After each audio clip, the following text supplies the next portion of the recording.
Banda e çopjave I ka shtrirë tentakulat gjithandej në zyrat e shtetit.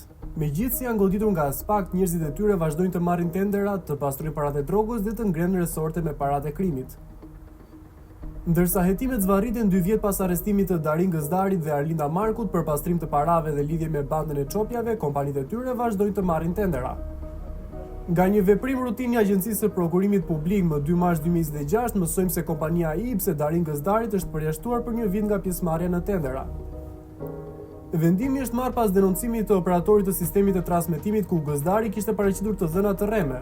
Bëhej fjalë për tenderin me objekt upgrade I pajisjeve të inxhinierimit për sisteme telefonike HQ. Ky është dokumenti I APP-s ku tregohet se në përfundim të procedimit është vendosur përjashtimi për 12 muaj I Information Business System IPS SHPK. Ironia është se përjashtimi bëhet për një mashtrim me të dhënat e tenderit. Ndërkohë që pronari I saj është nën hetim për pastrim të parave të krimit, veprimi do të duhet të ishte urdhëruar nga prokuroria qysh kur u krye arrestimi. Kjo firmë është krijuar në vitin 1997 dhe kontrollohej marrë SHPK në porosi të shtetasit francez Julien Roche. Pati shumë transaksione ndërrim të emrave të pronarëve që vazhduan deri në vitin 2024.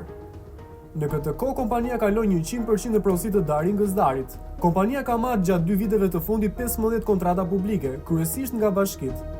Hetimi për pastrim parash nuk e pengonte as pak Gëzdarin të firmoste kontrata publike. Gëzdari ka krijuar një rrjet kompanish ku pastron parat. Njëra prej tyre është Greenview Marketing. Kompania u regjistrua në 3 shtator 2020 në emër të Edmir Simonit nga Lezhë. Megjithëse ky punonte roje në plazh, në aktivitetin e kompanisë përshkruhet se krye shërbime të të gjitha formave të marketingut digital online. Megjithatë, Simoni nuk kishte lidhje me këtë biznes. Më 2 tetor 2020, kompania kalon nga Edmir Simoni tek shtetasi italian Lorenzo Cerentola. Ky është nga Bassano del Grappa Italy, por dyshojmë se nuk di asgjë çfarë bëhej me llogaritë bankare të kompanisë që e zotëronte me letra. Në vitin 2023, kompania I kaloi në pronësi Darin Gëzdarit dhe më 8 gusht ky vendos ta falimentojë subjektin. Kompania deklaroi 100 milion lek humbje dhe u likuidua me firmën e Gëzdarit. Në të vërtetë, kompania kryente transaksione të mëdha parash, megjithëse nuk kishte staf. Ky fakt I shtyu tatimorët e Lezhës të dyshojnë. Përveç kësaj, kompania ndryshonte shpesh adresën e zyrës.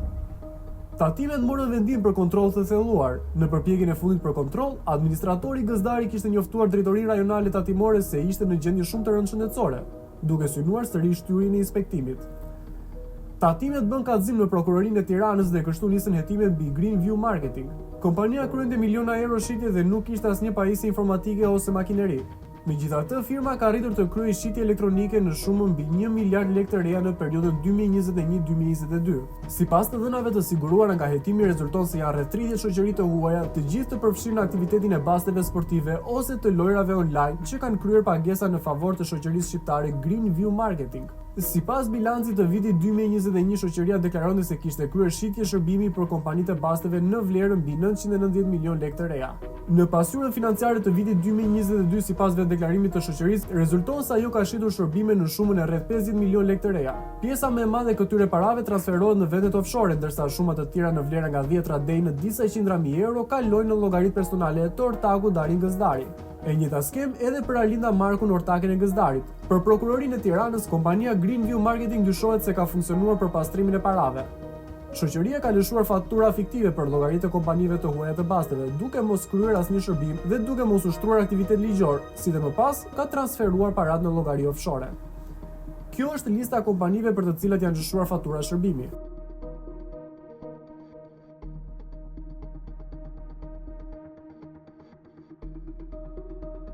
Më 17 gusht 2020, Darin Gëzdari themeloi shoqërinë Tech Group Service SHPK.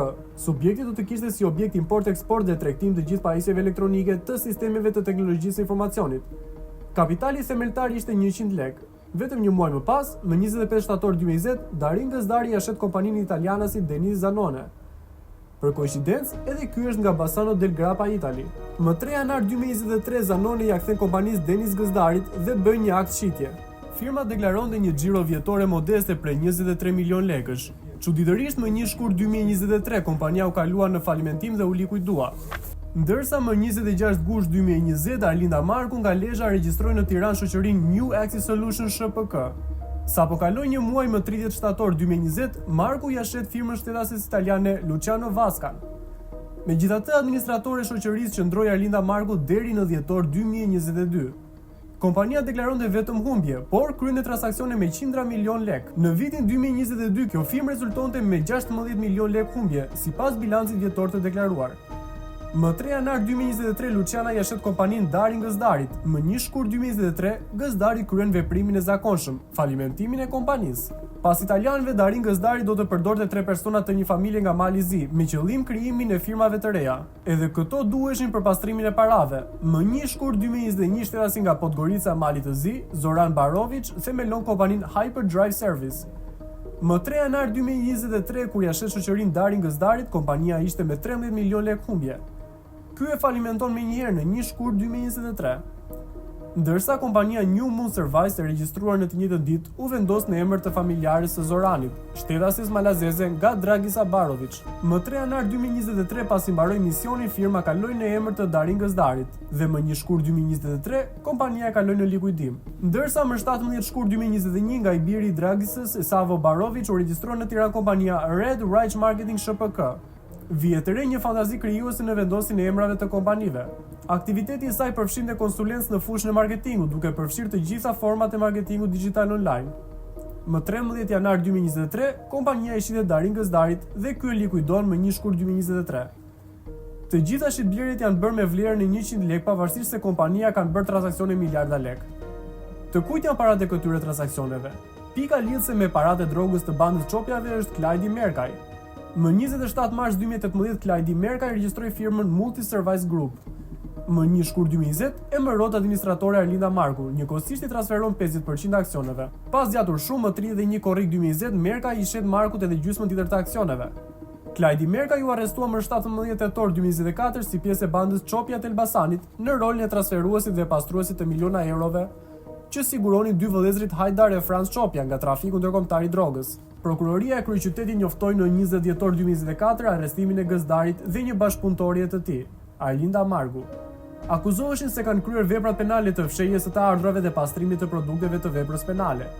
I riu Klajdi Merkaj, që ishte shpallur në kërkim ndërkombëtar për llogari të dosjes Çopja, është arrestuar më 16 tetor 2024 në Rom. Paralelisht me masat e arrestit, më herët apeli i GKK-s la në fuqi masën e sekuestros për pasuri të Arbel Lamçes, Arion Ormenaj, Klajdi Merkaj, Manjola Hysenaj, të shoqërisë Elba Beton, të Hotel Demis, të ish Vilës Gjuta e tjerë. Sekuestrot u vendosën pas operacionit të ndërmarrë nga prokuroria e posaçme më 31 korrik, ku kërkoi arrestimin e 33 personave. Në Praga u vendosën vetëm 11 prej tyre. Çopjat e kanë veshin gjithandej nëpër zyrat e policisë, prandaj ndodhi dekonspirimi gjatë aksionit. Në shtator të vitit 2020, Klajdi Merkaj po planifikonte një udhëtim në Dubai për të siguruar financime të bollshme për zgjerimin e biznesit të tij të ndërtimit në Tiranë. Komunikimet në aplikacionin Skyek me Franz Çopja në identifikojnë Merkaj si një person të angazhuar në transferta parash nga Mbretëria e Bashkuar drejt Shqipërisë. Në disa raste, gjatë vitit 2020, ai dërgon Çopjes kode postare që rezultojnë të jenë shtëpi në Londër, Luton dhe në periferi të Birminghamit. Ai kujdeset gjithashtu që të shes makinat e Çopjes, si dhe të fsheh pronësinë e 2 vilave të tyre në kompleksin Mandarin Drive. Shtetasi Klajdi Merkaj evidentohet si një nga personat e besuar që mban dhe menaxhon vlera monetare të konsiderueshme kesh për llogaritë të shtetasit Frank Gjergulli, thuhet në vendimin e gjykatës. Sipas porosisë dhe orientimit të shtetasit, Frank Gjergulli ka marrë dhe ka transportuar vlera monetare kesh, të cilat më pas janë investuar në ndërtim dhe blerjen e pasurive të patundshme për llogaritë të shtetasit Frank Gjergulli, theksohet në vendim. Ndërkaq, njerëzit e angazhuar në pastrimin e parave të Çopjas si Arlinda Marku dhe Darin Gëzdari vazhdojnë të mbajnë në këmbë skemën. Madje marrin paratë publike nëpër tendera.